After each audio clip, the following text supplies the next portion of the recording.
and I kind of wanted to discuss something that I thought about, almost like an epiphany, right?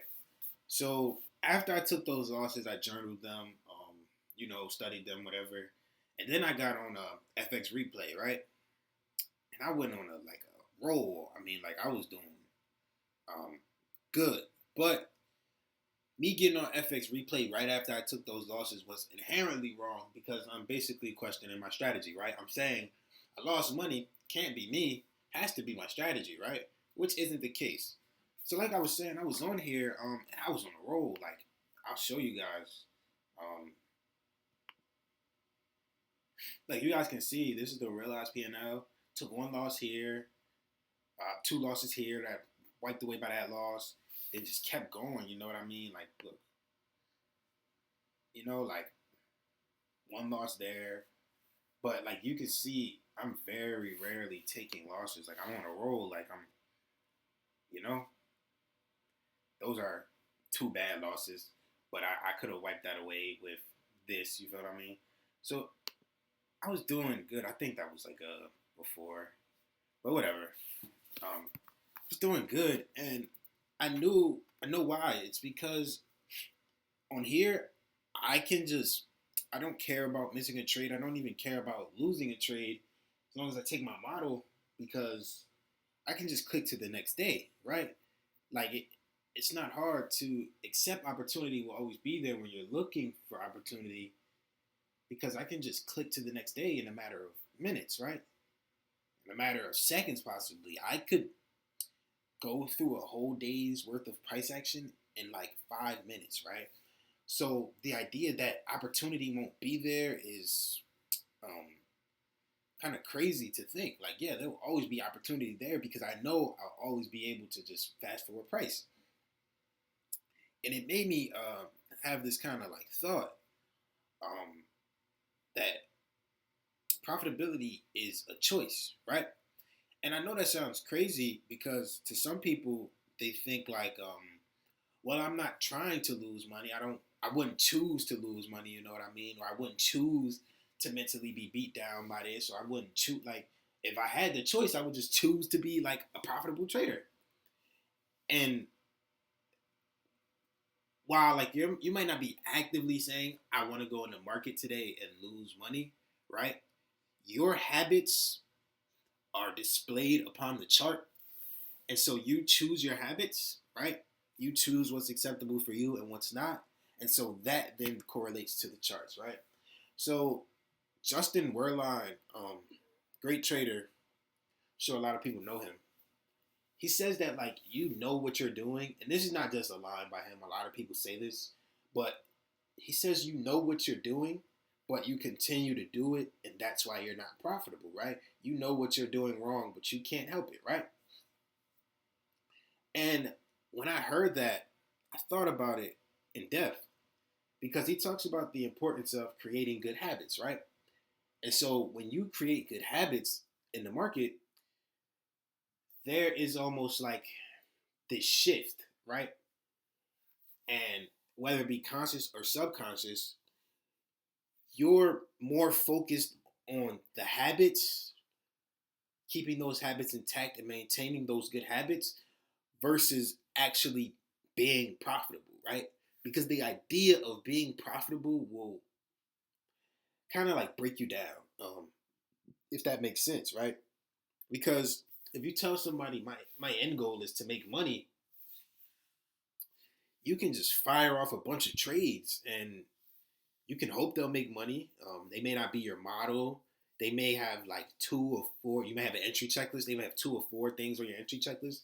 But because you want to make money, you're just firing off trades, right?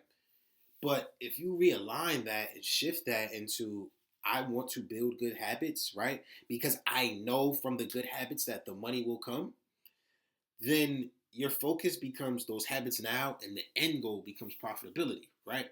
So when you become profitable, you can say it's because of the good habits, right? Not just because I wanted to be profitable, so I became profitable, right? It doesn't necessarily work like that, is what I'm realizing.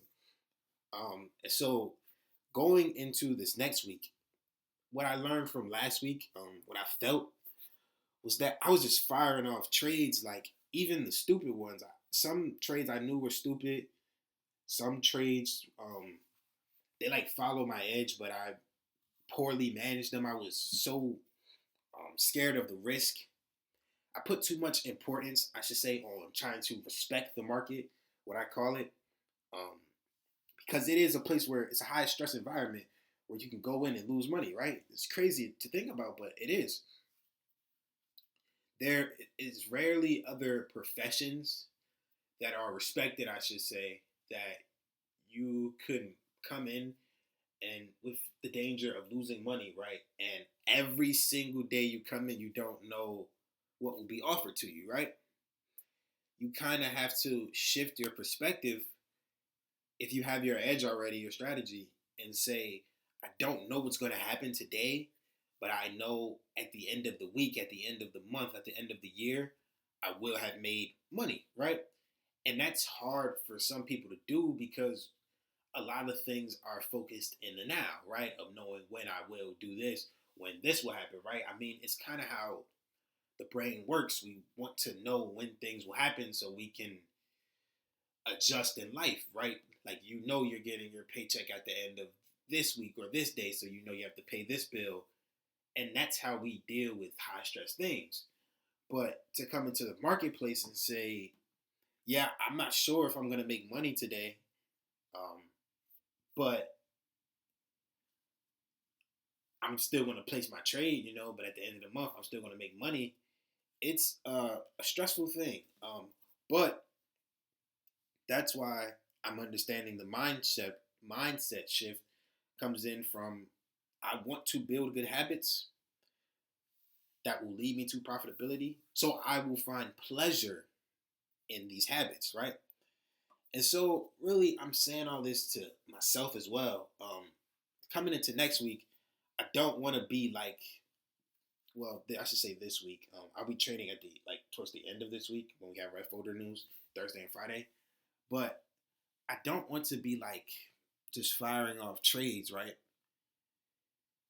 Because one thing with ICT, his concepts is it gives you like this omnipotence in the market where just because you feel like you know where the draw is, that you can just take a trade, right? Because every single like pre-market plan I had this week worked out the exact way I thought it was going to, right? But I didn't wait for my setup, right? Each of those times, and if I did, I managed it wrong, right? So you believe that like you can take a trade wherever, but that's where the building good habits comes in.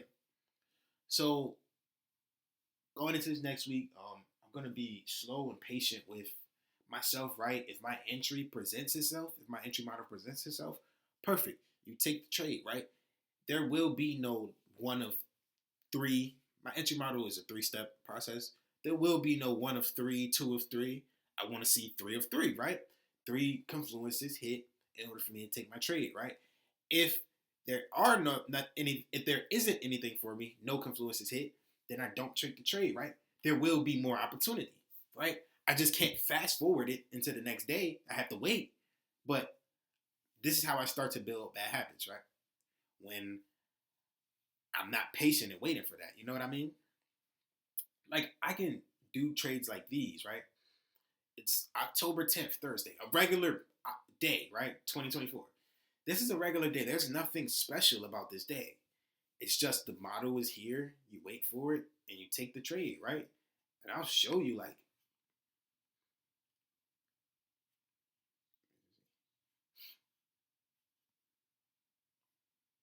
oh, this is the model.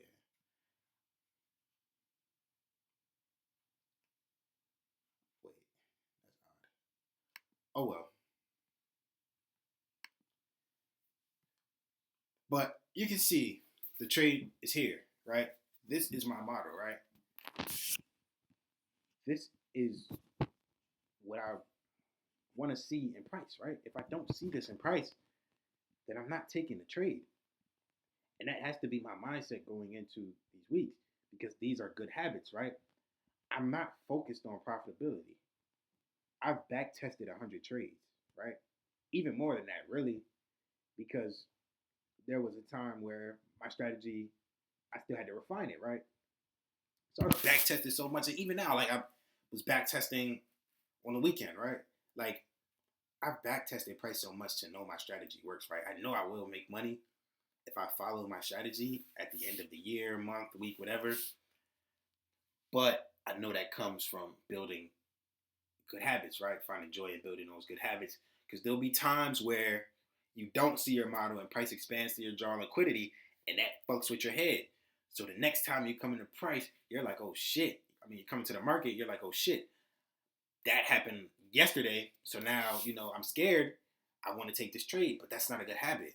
So I really want to come into this next week focused on building good habits. I think I've grasped the understanding of what Justin Werline says when he says building good habits, right? Because it is the difference between you being profitable and you being unprofitable, right? And you have the choice of whether or not you want to build good habits, right?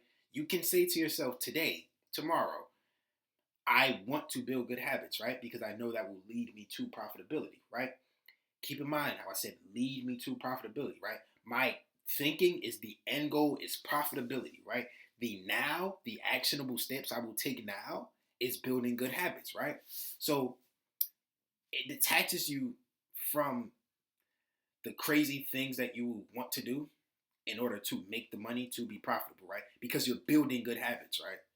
And that is why I say what I say, that profitability is a choice.